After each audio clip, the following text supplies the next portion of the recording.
малки незначителни се мислят много хора днес край теб. Дали не си един от тях, забравили за Бога вечен?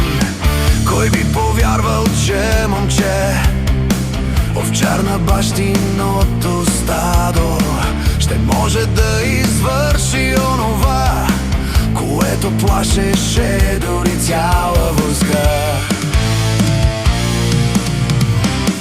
Пред мен стои свиреп гигант, въоръжен с щит в ръката си и скверни думи на уста, с които хули Бога свят.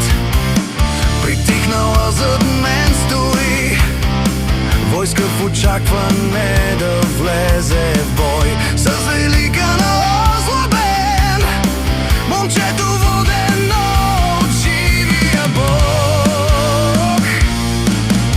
Има ли пред теб, изправен като в древността, Голиат свиреп, готов да срине твоя свят? Има ли пред теб, изправен като в древността, Голиат свиреп,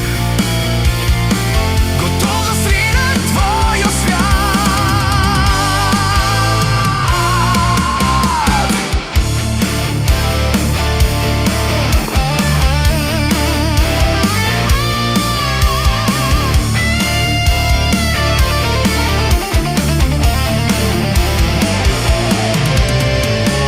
И ето с прашка дървена и камък от земята прашна, с един замах овчарчето свали мъжът скала в прахта.